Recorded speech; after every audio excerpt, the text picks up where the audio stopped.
Comenzamos ahora el capítulo 8. En este capítulo Jesús desciende del monte y demuestra que tiene el poder para implementar los principios éticos del Sermón del Monte. El capítulo 7 de Mateo que acabamos de considerar concluye el Sermón del Monte, un sermón que tanto creyentes como sus enemigos reconocen como la mejor ética que jamás haya conocido el mundo. Después de la enunciación del Sermón del Monte surge la pregunta: ¿cómo podrá uno poner en práctica estos preceptos tan elevados? ¿Es esta enseñanza meramente idealista y académica? ¿O queda dentro del campo de la posibilidad? ¿Puede suplir el poder para lograrlos quien nos diera tales ideales nobles? ¿Es realmente posible levantar la humanidad a un lugar tan alto? Ahora estos milagros que veremos en Mateo capítulo 8 comprueban que Jesús no fue solo un visionario ocioso, sino que la misma persona que enunció estos altos ideales los cumplió en su propia vida y tiene el poder para ayudarnos a implementarlos en nuestras vidas. No olvidemos que sin su ayuda es imposible cumplir las enseñanzas del Sermón del Monte. Jesús mismo dijo en el Evangelio según San Juan, capítulo 15, versículo 5, «Separados de mí, nada podéis hacer».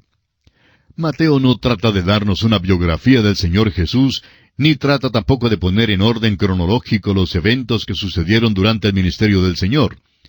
El propósito principal de Mateo, capítulos 8 y 9, es el de presentar al Rey y 12 de sus milagros para demostrar que el Señor Jesucristo tenía poder en todas las esferas de la naturaleza y en todos los aspectos del desarrollo de la vida. 6 de estos milagros se presentan en Mateo, capítulo 8, y 6 milagros se presentan en Mateo, capítulo 9. A través del Evangelio según San Mateo, notaremos una dinámica, un movimiento que revela las diversas facetas de un rey. El rey fue a un monte, ¿a cuál monte no estamos seguros? Enunció allí su manifiesto y presentó las leyes de su reino. La gran pregunta es, ¿este rey que enuncia principios éticos tan elevados en el monte, puede realmente cumplirlos? ¿Y tiene poder para ayudarnos a nosotros a cumplirlos? Esto es importantísimo. Un joven estudiante de universidad había pasado un año algo arduo. Era bastante popular y esto le llevó a juntarse con un grupo de personas no muy deseables. Por fin, su mucho beber le obligó a dejar el ministerio más tarde. Pero en la graduación, el orador les llevó hasta las nubes, diciéndoles todo lo que debían hacer y lograr. Más tarde, en el dormitorio, este joven se desplomó en su cama algo desanimado y dijo: «Mira, no me hace falta que alguien me diga lo que debo hacer. Lo que me falta es alguien que me diga cómo hacerlo». Y esto es lo que nos falta a todos nosotros, ¿verdad? Cristo no solo nos dice aquello que debemos hacer, sino que también nos dice cómo hacerlo. Es más, nos da el poder para hacerlo. Veamos ahora los milagros que aparecen en este capítulo 8 de Mateo. En primer lugar, la sanidad de un leproso. Luego, la sanidad del siervo del centurión. En tercer y cuarto lugar, la sanidad de la suegra del apóstol Pedro y de otros. En quinto lugar, Jesús calma la tempestad en el mar de Galilea. Y en sexto lugar, echa fuera los demonios de los Gadarenos. Leamos ahora los versículos 1 y 2 de este capítulo 8 de Mateo. Cuando descendió Jesús del monte, le seguía mucha gente. Notemos que era un gran gentío el que le seguía, no era un pequeño puñado. Veamos ahora el versículo 2. Y he aquí vino un leproso y se postró ante él, diciendo: «Señor, si quieres, puedes limpiarme». Note usted que Jesús bajó de los altos a la profundidad. La lepra, un tipo de pecado en la Biblia, era la enfermedad más aborrecible de todas. A un leproso lo consideraban incurable, y cuando este leproso vino a Jesús, no preguntó: «¿Me harás limpio?», ni «¿Me puedes hacer limpio?». Este leproso tenía fe. Reconoció el señorío de Cristo y sobre aquella base dijo: «Señor, si quieres, puedes limpiarme». Lo que nosotros pedimos no siempre es la voluntad del Señor, amigo oyente. Pero si la petición es según su voluntad, Él sí lo hará. De esto tenemos completa certeza. Es muy importante que la voluntad de Dios venga primero. La petición del leproso no se apoya en la habilidad de Jesús. El leproso ya la había aceptado. La petición del leproso se apoya en la buena voluntad de Jesús para ejecutar el milagro. Ahora el versículo 3 dice: Jesús extendió la mano y le tocó, diciendo: quiero, sé limpio. Y al instante su lepra desapareció. Hay algo muy importante en este versículo en lo cual debemos fijarnos. Jesús tocó a este leproso. Si usted y yo le hubiéramos extendido la mano, quizá nos habría contagiado. Pero Jesús no titubeó en tocarlo. Note usted las inferencias aquí. Este hombre pertenecía a los llamados intocables. Sin embargo, Jesús lo toca y le dice, quiero sanarte, sé limpio. Y el hombre es sanado completamente. Este leproso no solamente tenía la enfermedad física de la lepra, sino también los problemas psicológicos que acompañan a esta enfermedad. Es muy posible que pasaran muchos años desde que alguien lo hubiese tocado. No conocemos los antecedentes de este hombre, pero sí podemos imaginarnos que un día se fijara en una erupción en la mano. Es posible que hubiera estado arando y al entrar en su casa mostró su mano a su esposa y ella le aplicó un ungüento. A la mañana siguiente notó que su mano estaba tan roja como lo pudiera estar, pero decidió salir y arar de nuevo. Pasó entonces una semana y su esposa se puso algo ansiosa. Le aconsejó que visitara al sacerdote. Fue al sacerdote, quien lo aisló por unos 14 días. Al final de este período de tiempo, la enfermedad había avanzado. El sacerdote le informó entonces que tenía la lepra. El hombre preguntó al sacerdote que si podría ir para despedirse de su esposa e hijos. Podemos imaginar al sacerdote diciendo, siento mucho, pero no puedes ir a despedirte de ellos. No puedes abrazar más a tu esposa ni acariciar a tus niños. Cuando te acerques a alguien, debes gritar, ¡inmundo, inmundo! Así es que vio crecer a los niños desde una distancia. Ellos le dejarían la comida en cierto lugar, y al apartarse ellos, él entonces salía para tomarla. No podía tocarlos. Ellos tampoco podían tocarle a él. Pero un buen día vino Jesús y le tocó. Fue el toque más maravilloso que jamás sintiera este hombre. Jesús limpió su lepra y le trajo de nuevo a su familia humana y a la familia de Dios. Note usted que enseguida que su lepra fue curada, Jesús dio a este hombre un mandato. Leamos el versículo 4. Entonces Jesús le dijo, mira, no lo digas a nadie, sino ve, muéstrate al sacerdote y presenta la ofrenda que ordenó Moisés para testimonio a ellos. Ahora, según el relato de San Marcos, este hombre sanado estaba tan lleno de gozo que prácticamente desobedeció a Jesús y salió contando a todos del gran milagro en su vida y acerca de aquel que fue responsable de su curación.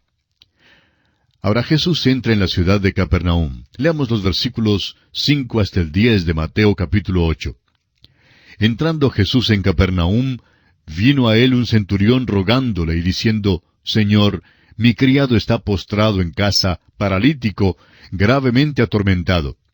Y Jesús le dijo, Yo iré y le sanaré. Respondió el centurión y dijo, Señor, no soy digno de que entres bajo mi techo. Solamente di la palabra y mi criado sanará. Porque también yo soy hombre bajo autoridad y tengo bajo mis órdenes soldados y digo a éste, ve y va. Y al otro, ven y viene. Y a mi siervo, haz esto y lo hace.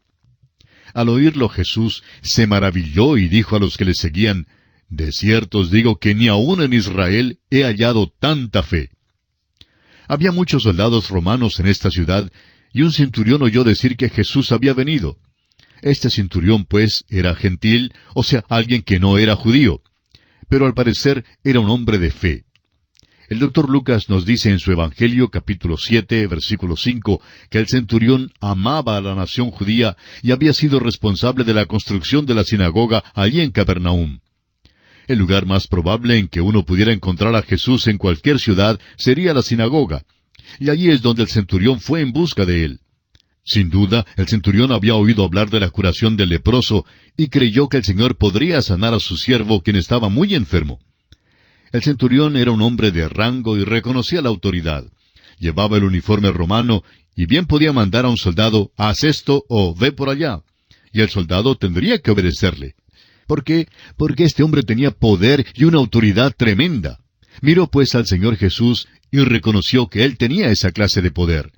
El centurión era gentil, pero una persona que tenía la fe como para creer que Jesús solo tenía que hablar una palabra y su siervo sería completamente sanado. Jesús pues se maravilló de la fe de este hombre. Se nos dice que en solo 2 ocasiones Jesús se maravilló. se maravilló de la fe del centurión y de la incredulidad de Israel. Así lo podemos encontrar en Marcos capítulo 6, versículo 6.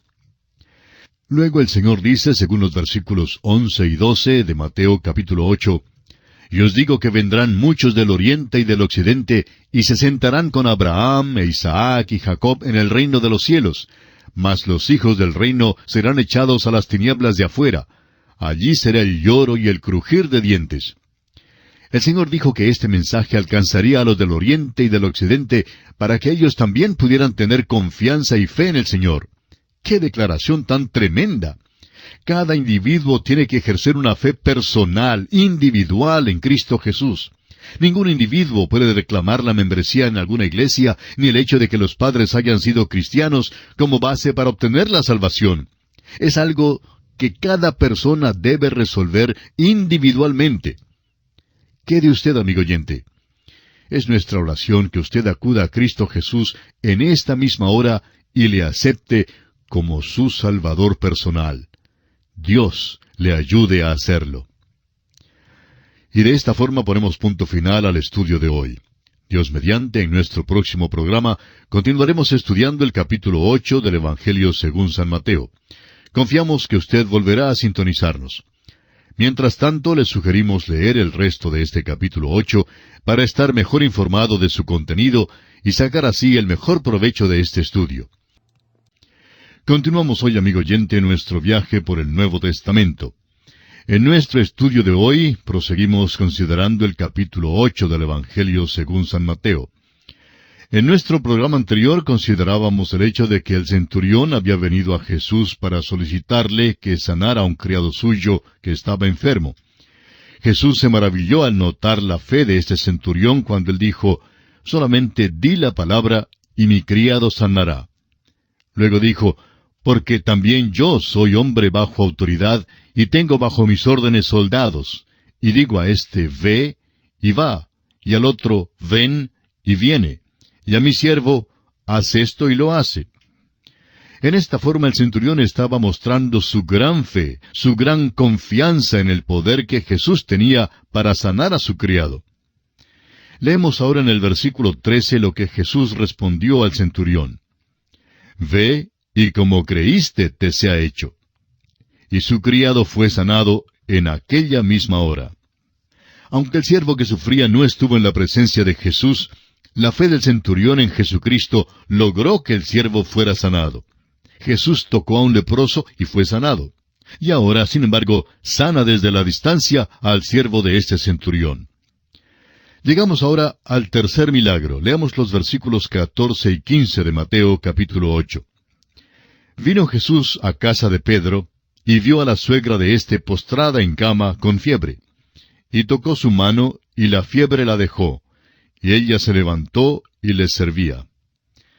La suegra de Pedro está enferma con fiebre, y Jesús viene, la toca y la sana. Note usted estos tres tipos de enfermedad que hemos visto hasta ahora en este capítulo. Una enfermedad es la lepra, que es incurable. Otra aflicción es la parálisis, y la tercera enfermedad es una fiebre, una enfermedad más o menos temporal. Es probable que la suegra de Pedro recobrara la salud con el pasar del tiempo, pero Jesús también la sanó. El cuarto milagro ocurrió durante la noche, y fue un milagro múltiple. Leamos los versículos 16 y 17. Y cuando llegó la noche, trajeron a él muchos endemoniados, y con la palabra echó fuera a los demonios, y sanó a todos los enfermos, para que se cumpliese lo dicho por el profeta Isaías, cuando dijo, «Él mismo tomó nuestras enfermedades y llevó nuestras dolencias». Es importante que notemos dos cosas en estos versículos. Muchas personas que sufrían fueron llevadas a Jesús para ser sanadas. No se da ningún caso aislado. Si usted lee con cuidado el Evangelio según San Mateo, podrá ver claramente que literalmente eran miles de personas las que fueron sanadas en aquel día y que luego andaban por las calles. Miles de ciegos recibieron la vista. Miles de sordos recibieron la facultad de oír. Miles de cojos fueron sanados. Había tanta evidencia de lo que Jesús había hecho que sus enemigos nunca dudaron el hecho de sus milagros. Lo que preguntaron fue, ¿cómo los hizo? El versículo 17 de este capítulo 8 de Mateo dice, para que se cumpliese lo dicho por el profeta Isaías cuando dijo, Él mismo tomó nuestras enfermedades y llevó nuestras dolencias. Este pasaje es una cita de Isaías capítulo 53, versículo 4. Ahora debemos notar que son muchos los supuestos sanadores espirituales del presente día que tratan de basar sus actividades sobre esta escritura. En primer lugar, esta es una declaración general que no da ninguna sanción al supuesto movimiento de sanidad divina del día de hoy. Toda la escritura que tiene que ver con este asunto debe ser consultada antes de llegar a cualquier conclusión dogmática de que esta cita aquí en Isaías 53:4 se refiere a la sanidad del cuerpo. El capítulo 53 de Isaías trata fundamentalmente el pecado y no la enfermedad física. Fíjese usted con cuidado en estos versículos de Isaías. Dicen los versículos 4 y 5 de Isaías 53, Ciertamente llevó Él nuestras enfermedades y sufrió nuestros dolores, y nosotros le tuvimos por azotado, por herido de Dios y abatido. Mas Él herido fue por nuestras rebeliones, molido por nuestros pecados, el castigo de nuestra paz fue sobre Él, y por su llaga fuimos nosotros curados. Hasta aquí la cita de Isaías 53, 4 y 5. Ahora, ¿de qué somos sanados? Del pecado, por supuesto. Este pasaje de Isaías declara con toda claridad que somos sanados de nuestras transgresiones e iniquidades. Usted dirá, ¿está seguro de eso? Amigo oyente, yo sé de qué tratan estos versículos, porque el apóstol Pedro dijo en su primera epístola, capítulo 2, versículo 24, quien llevó Él mismo nuestros pecados en su cuerpo sobre el madero, para que nosotros, estando muertos a los pecados, vivamos a la justicia, y por cuya herida fuisteis sanados. Somos sanados del pecado. Esto lo vemos claramente también en Isaías 53, versículo 6, donde dice, Todos nosotros nos descarriamos como ovejas, cada cual se apartó por su camino, mas Jehová cargó en él el pecado de todos nosotros. La iniquidad suya y la mía, amigo oyente, fue cargada en él. Es obvio que Isaías se refiere al hecho de que Cristo contendería con el gran problema fundamental del pecado. Sostener que la sanidad está en la propiciación no viene al caso, pues también está incluida en la propiciación de Cristo, un cuerpo glorificado y una nueva tierra que es liberada de la maldición. Insistimos, pues, que es obvio que no tenemos estas provisiones todavía. En este día, cuando el pecado y Satanás todavía gobiernan, no hay provisión para un escape de la enfermedad como un imperativo de la propiciación. Si es así, ¿por qué entonces Pablo insta a Timoteo a que tome un poquito de vino por causa de su estómago? ¿Por qué no le impulsó a recibir su sanidad como parte de la propiciación? ¿Por qué no instó Santiago a los santos a que reclamaran la propiciación cuando les mandó a llamar a los ancianos para que oraran por algún enfermo? ¿Y por qué no reclamó Pablo sanidad en la propiciación cuando menciona en su segunda carta a los Corintios, capítulo 12, versículos 7 al 9, el hecho de que le fue dado un aguijón en la carne, del cual dice, respecto a lo cual 3 veces he rogado al Señor que lo quite de mí, y me ha dicho, bástate mi gracia, porque mi poder se perfecciona en la debilidad. Por tanto, agrega Pablo, de buena gana me gloriaré más bien en mis debilidades, para que repose sobre mí el poder de Cristo. Hay otros ejemplos bíblicos dados acerca de este asunto. Pablo, en su carta a los Filipenses, estaba encargado de un hospital. En el capítulo 2 de esa carta, versículos 25 al 27, narra que Epafrodito había estado enfermo, y Pablo no se sirvió de la propiciación para reclamar la sanidad a favor de él. No es siempre la voluntad de Dios sanar. Y por tanto, en vez de ir a un individuo que predique en una carpa o en un estadio, a uno que alega tener el poder de sanar, ¿por qué no ir directamente al gran médico divino, buscando saber de Dios mismo si es, según su voluntad, que sea sanado? Lleve su caso delante de él, amigo oyente, y dígale como el leproso en Mateo 8:2, Señor, si quieres, puedes limpiarme. Y amigo oyente, Dios recibirá la gloria, pase lo que pase. Al parecer el apóstol Pablo no sabía nada del culto moderno de buscar la sanidad en la propiciación.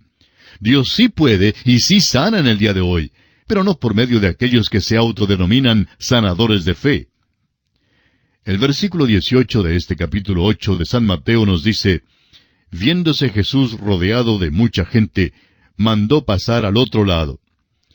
Note usted las grandes multitudes de personas que le rodeaban. Jesús había sanado literalmente a miles de personas que sufrían, y no solamente aquellos casos individuales que se mencionan en las Escrituras.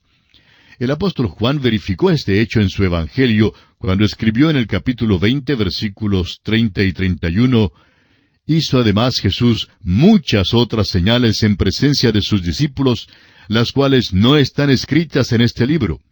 Pero éstas se han escrito para que creáis que Jesús es el Cristo, el Hijo de Dios, y para que creyendo tengáis vida en su nombre. Ahora, en el momento que Jesús se preparaba para cruzar al otro lado, un hombre se le acercó. El versículo 19 nos dice: y vino un escriba y le dijo: Maestro, te seguiré a donde quiera que vayas. Este escriba sin duda era todavía joven, porque un hombre mayor no se habría portado de esta manera. Este escriba se encontraba entre el gentío, confrontado con la decisión de seguirle o de no seguir a Jesús. No sabía qué hacer. Luego vio a Jesús preparándose para ir al otro lado. El Señor y sus discípulos caminaban hacia la barca, y el joven tuvo que decidirse pronto. Así pues, salió de entre el gentío, y al parecer se postró delante del Señor, y le dijo, según el versículo 19, Maestro, te seguiré a donde quiera que vayas. El escriba había hecho su decisión, y el Señor lo miró y le dijo franca y sinceramente, según el versículo 20, Las zorras tienen guaridas, y las aves del cielo nidos, mas el Hijo del Hombre no tiene dónde recostar su cabeza. Amigo oyente, esta es una revelación del Señor. El joven dijo a Cristo, te seguiré.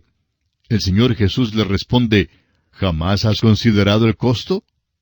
El Señor estaba revelando su pobreza material mientras estaba aquí en la tierra. Este joven abrió su corazón, y el Señor Jesús abrió el suyo y le dijo, ¿te costará algo seguirme? Al llegar a una ciudad, no habría reservaciones para ellos en el Hotel Hilton.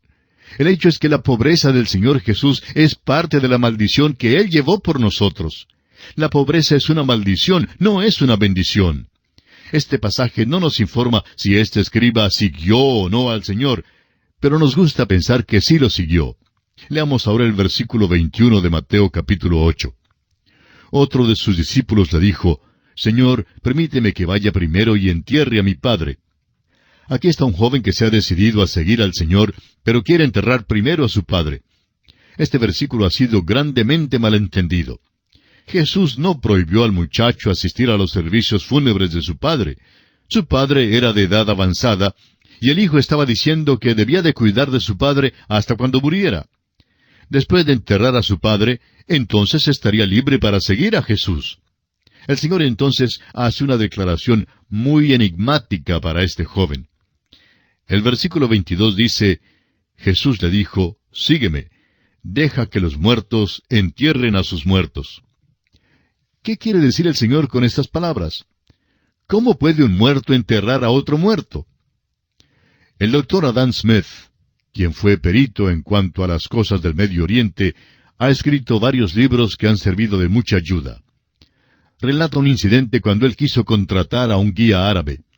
Explicó a dónde deseaba ir, y le aconsejaron que fuera a ver a un joven en cierto pueblo que servía de guía excelente. El doctor Smith llegó al pueblito y pidió al joven que fuera su guía. El joven le respondió, primero tengo que enterrar a mi padre. Y allí, frente a la choza, estaba sentado el viejo caballero, tan sano y fuerte como cualquier otro. Lo que el joven árabe realmente quiso decir era que no podía salir porque tenía que cuidar a su padre hasta cuando él muriera. El padre era la responsabilidad de este hijo. El Señor Jesús dijo al joven que se había acercado a él que dejara a otro cuidar a su padre o que dejara que el padre se cuidara a sí mismo. A algunas personas esta declaración puede parecerles algo áspera, pero lo que el Señor Jesús trataba de hacer era obligar a este joven a decidirse. ¿Estaba dispuesto a poner a Cristo en primer lugar? Si este hombre hubiera decidido seguir a Cristo, el Señor entonces, sin duda, le diría que regresara para cuidar a su padre. Hace muchos años hubo una señorita cuyo padre era un hombre ya mayor y algo exigente. Ella llegó a ser misionera, salió a su campo de trabajo e hizo una buena obra. Al regresar a su casa, después de pasar algunos años fuera de ella, encontró que su padre era un inválido absoluto. No había alguien que pudiera cuidarlo, y él la acusó de haberlo abandonado y de no ser cristiana. Este hombre nunca había hecho una decisión de aceptar a Cristo como su Salvador personal. Así que ella decidió quedarse en casa y hacer que los últimos días de la vida de su padre los pasara cómodos y en su compañía. Durante el tiempo que le cuidó, este hombre se conmovió mucho por la demostración de amor de su hija y llegó a aceptar a Cristo como su Salvador personal. Estamos confiados que el Señor estaba guiando a esta señorita en todos estos pasos. Sin embargo, hubo un día más temprano en su vida cuando ella tuvo que decidirse si daba el primer lugar en su vida a Cristo o a su padre. Y escogió en el principio seguir a Cristo. Y creemos que este es el caso también en este pasaje que acabamos de leer. Ahora el versículo 23 de Mateo capítulo 8 nos dice, «Y entrando él en la barca, sus discípulos le siguieron». Hemos llegado ahora al quinto milagro. No tiene nada que ver con la sanidad del cuerpo, sino que es un milagro en la esfera de la naturaleza física. Aquí el poder del Señor Jesús se demuestra y creemos es el mismo poder que tuvo Adán antes de perder su señorío en el huerto de Edén. No olvidemos que Dios le dijo, «Fructificad y multiplicaos, llenad la tierra y sojuzgadla, y señoread en los peces del mar, en las aves de los cielos, y en todas las bestias que se mueven sobre la tierra». Estos versículos nos dicen que Dios dio señorío a Adán, o sea, un reino. Ahora vemos aquel poder manifestado en Jesucristo, el último Adán. Notemos que era una gran tempestad la que se levantó en el mar, pues el versículo 24 de este capítulo 8 de Mateo dice, «Y he aquí que se levantó en el mar una tempestad tan grande que las olas cubrían la barca, pero él dormía». Esta no fue una tempestad corriente. Vimos en el relato de la tentación de Jesús que el diablo se apartó de él por un tiempo. Ahora parece que el diablo ha vuelto. Creemos que esta tempestad era realmente satánica en su origen. Esta era una tempestad de Satanás para destruir al Señor. La barca se cubría de olas. ¿Y dónde estaba el Señor? Pues estaba durmiendo. Esto manifiesta el lado muy humano de Jesús. Estaba tan cansado que podía dormir aún en medio de una tempestad tan violenta. Y el versículo 25 nos dice, «Y vinieron sus discípulos y le despertaron diciendo, Señor, sálvanos que perecemos». El Señor podía dormir en medio de una tempestad. A veces cuando llueve fuertemente nos despertamos y hasta nos ponemos un poco nerviosos. Esta pues fue la experiencia de sus discípulos. Tan poquita fe tenían ellos, y por esa razón acuden asustados donde el Señor y le dicen, «Sálvanos, que perecemos». Cuán firme cimiento se ha dado a la fe. Le presentamos A través de la Biblia, un análisis de la Biblia libro por libro que nos ayudará a crecer espiritualmente. Estos estudios fueron diseñados por el Dr. J. Vernon McGee, destacado maestro y expositor de la Biblia. Acompáñenos en este fascinante recorrido a través de la Biblia. La palabra de Dios. Estoy otra vez con ustedes, les habla Lemuel La Rosa y vamos a compartir este tiempo de estudio de las Sagradas Escrituras, hoy fundamentado, basado en el Evangelio según San Mateo. Y vamos a usar luego todas las referencias, notas, comentarios escritos por el Dr. J. Vernon McGee. Está a cargo de eso Samuel Montoya y vamos a avanzar en el conocimiento de la historia del Evangelio que comienza con Jesús. Estamos en Mateo 8. Abra su Biblia, si está en un lugar claro donde puede hacerlo. Evangelio según San Mateo, capítulo 8. Y el verso inicial del recorrido de hoy es el verso 23 de este capítulo. Avanzaremos hasta el capítulo 9, verso 15. Así que vaya dándole una lectura al pasaje mientras aguardamos que llegue Samuel Montoya para darnos las indicaciones interpretativas de este pasaje. Capítulo 8, verso 23, hasta el capítulo 9, verso 15. Ese será nuestro recorrido de hoy. ¿De acuerdo? Y yo estoy de acuerdo en volver a insistirle que pida las notas y bosquejos. Son pequeños libros de cada uno de los libros de la Biblia. Son notas y bosquejos que vamos insertando a medida que avanzamos en el estudio de la Biblia. Estas notas y bosquejos usted las puede obtener si toma nota de la dirección que daremos al finalizar el programa de hoy. Tome nota de la dirección y podrá usted acceder al uso de esos cuadernillos que se llaman notas y bosquejos de A Través de la Biblia. Así que eso es muy importante para poder profundizar más el estudio de la Biblia. Ahora quiero compartir con ustedes algo que es muy querido a nuestro corazón y es la correspondencia de oyentes que nos escriben. Si usted no lo ha hecho, le sugiero que lo haga. Nos ayudará a continuar adelante. Esta persona vive en Italia. Se llama Elsa Falconi y nos dice así: les saludo con gozo y enorme gratitud por lo que el Señor les permite alcanzar con su programación radial para bendición de tantos en diferentes lugares del mundo.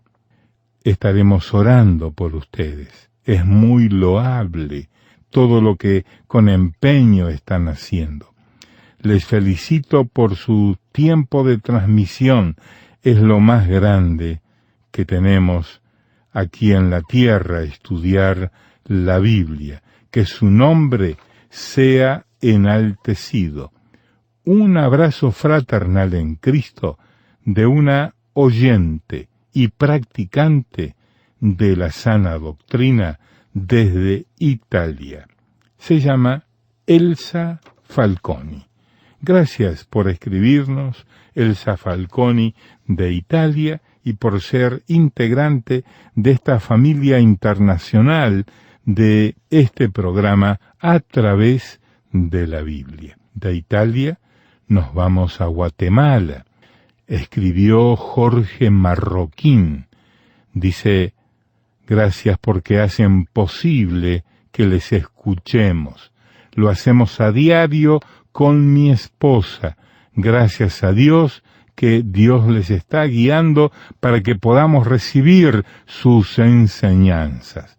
Nosotros escuchamos aquí en Guatemala por medio de Radio Cultural a las 7 a.m. y luego a las 18 p.m. volvemos a escucharles. Así que, por favor, continúen enseñándonos. Así escribió Jorge Marroquín desde Guatemala. Oremos. Señor, guíanos al estudiar tu palabra. En el nombre de Jesús.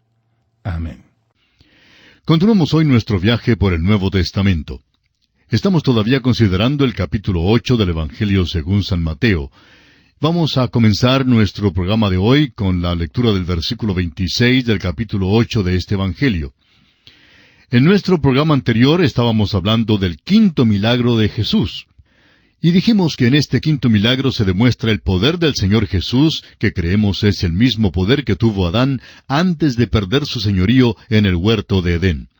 No olvidemos que Dios le dijo, fructificad y multiplicaos, llenad la tierra y sojuzgadla, y señoread en los peces del mar, en las aves de los cielos, y en todas las bestias que se mueven sobre la tierra.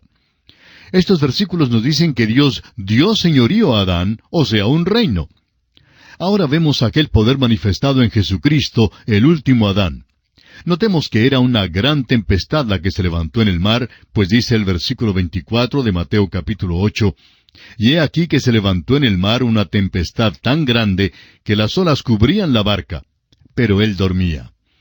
Dijimos también en nuestro programa anterior que esta no fue una tempestad corriente. Ya vimos en el relato de la tentación de Jesús que el diablo se apartó de él por un tiempo. Ahora parece que el diablo ha vuelto. Creemos que esta tempestad era realmente satánica en su origen. Esta fue una tempestad de Satanás con el objeto de destruir al Señor. La barca se cubría de olas. ¿Dónde estaba el Señor? Estaba durmiendo. Ahora esto manifiesta el lado muy humano de Jesús. Estaba tan cansado físicamente que aún podía dormir en medio de una tempestad tan violenta. Ahora notemos el versículo 25. Y vinieron sus discípulos y le despertaron diciendo, «Señor, sálvanos que perecemos». Es interesante notar que el Señor podía dormir en medio de una tempestad como esa. Quizá todos nosotros hemos atravesado por circunstancias en las cuales nos hemos sentido nerviosos cuando en medio de la noche se ha desatado una tremenda lluvia o aún una tempestad. Y por eso podemos entender la actitud de los discípulos al sentirse nerviosos. Tan poquita fe tenían ellos. Pero note usted cómo el Señor maneja esta situación.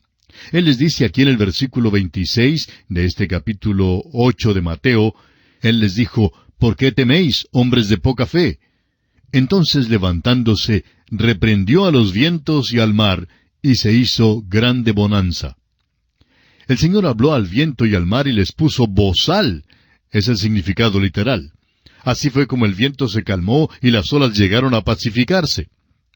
Puede ser verdad que los discípulos exhibieron muy poca fe durante esta experiencia. Sin embargo, llegó el tiempo cuando las tempestades de la persecución brotaron en la barca de sus vidas, y no vemos allí a ninguno de ellos gritando, «Maestro, ¿no tienes cuidado que perecemos?» Cuando brotó la persecución en la iglesia primitiva, no dijeron, «Señor, quítanos la persecución». Pero lamentablemente, eso es lo que nosotros decimos hoy en día. No obstante, los discípulos dijeron, «Señor, danos el valor para mantenernos firmes en Cristo». Esto es lo importante, y hoy necesitamos orar fervientemente pidiendo esa clase de valor y convicción. Ahora note usted la impresión profunda que hizo en sus discípulos al hacer este milagro de calmar la tempestad. Veamos el versículo 27. Y los hombres se maravillaron diciendo, «¿Qué hombre es este que aun los vientos y el mar le obedecen?» Amigo oyente, el que pudo enunciar la ética también es aquel que puede demostrar su dinámica. Y ahora consideremos el sexto milagro. El sexto milagro es un milagro tremendo. No entraremos en todos los detalles, pero tiene que ver con el echar fuera a los demonios. El versículo 28 de este capítulo 8 de Mateo nos dice, «Cuando llegó a la otra orilla, a la tierra de los Gadarenos, vinieron a su encuentro 2 endemoniados que salían de los sepulcros, feroces en gran manera, tanto que nadie podía pasar por aquel camino».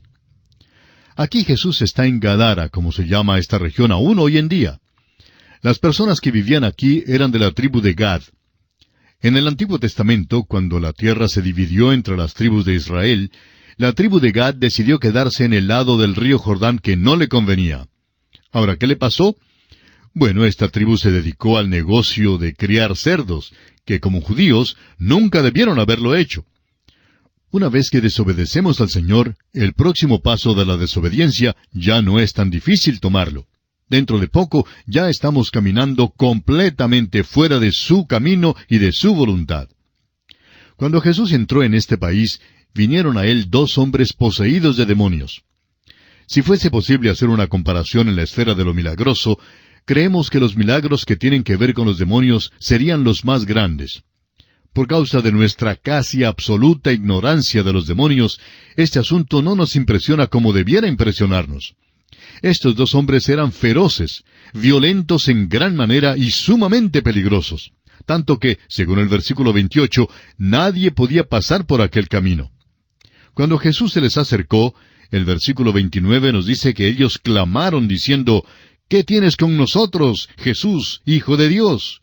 ¿Has venido acá para atormentarnos antes de tiempo? Este milagro descubre un área tremenda de la cual lamentablemente sabemos muy poco hoy en día. Nos es difícil comprender la importancia de este milagro por causa de nuestra falta de entendimiento de los demonios. Por nuestra parte, creemos que los milagros que tienen que ver con los demonios son realmente los más grandes que se haya hecho. Notemos seguidamente los versículos 30 y 31 de Mateo capítulo 8. Estaba paciendo lejos de ellos un hato de muchos cerdos. Y los demonios le rogaron diciendo, si nos echas fuera, permítenos ir a aquel hato de cerdos. Por alguna razón, los demonios siempre quieren formar parte de la realidad física. Parece que están ansiosos de hacerse visibles. Aún quedaban satisfechos de morar en un hato de cerdos. Vamos a leer ahora los versículos 32 y 33 que dicen, Él les dijo, id. Y ellos salieron y se fueron a aquel hato de cerdos. Y he aquí, todo el hato de cerdos se precipitó en el mar por un despeñadero, y perecieron en las aguas. Y los que los apacentaban huyeron, y viniendo a la ciudad contaron todas las cosas, y lo que había pasado con los endemoniados. Estos demonios fueron al hato de cerdos, no queriendo ser confinados. Ya sabían algo del confinamiento de ciertos otros demonios, los caídos, como se los llama en la epístola de San Judas. Estos demonios querían hacerse visibles en este mundo. Los cerdos, sin embargo, más bien prefirieron morir antes que ser poseídos por los demonios. El género humano es algo diferente, y son muchas las personas que hoy son poseídas por los demonios. Tuvimos una manifestación verdadera de lo sobrenatural durante el tiempo de Moisés, durante el tiempo de Elías y durante el tiempo del Señor Jesús. Hoy en día parece que estamos entrando en una órbita donde vemos más y más las manifestaciones de lo que es demoníaco. Y creemos que son muchas las evidencias que hay en todo nuestro alrededor. Muchos casos son difíciles de diagnosticar con precisión, y siempre hay el peligro de decir, creo que fulano de tal está poseído por los demonios. Pero amigo oyente, debemos tener mucho cuidado en decir esto. Sin embargo, tenemos que reconocer que aún hoy en día hay muchas personas que son poseídas por los demonios. Pero aunque el creyente pueda sufrir la opresión de un demonio, no creemos que un hijo de Dios pueda ser poseído por el demonio. Un médico cristiano que trabajaba con personas anormales dijo en cierta ocasión que él estaba muy seguro que muchos de sus casos estaban realmente dentro de la esfera de lo sobrenatural. En otras palabras, eran casos de personas poseídas por demonios. Debemos pues enfatizar que ningún hijo de Dios puede ser poseído por los demonios. Ahora, el versículo 34 y final de este capítulo 8 de Mateo nos dice, y toda la ciudad salió al encuentro de Jesús, y cuando le vieron, le rogaron que se fuera de sus contornos. Esto ciertamente es irónico, ¿verdad? Estas personas prefieren tener a sus cerdos antes que a Jesús. Amigo oyente, esto no es peculiar de los gadarenos únicamente. En nuestro tiempo hay muchísimas personas que prefieren los cerdos más que a Jesucristo, lo cual, por supuesto, es verdaderamente lamentable. Y esto concluye nuestro estudio del capítulo 8 del Evangelio según San Mateo.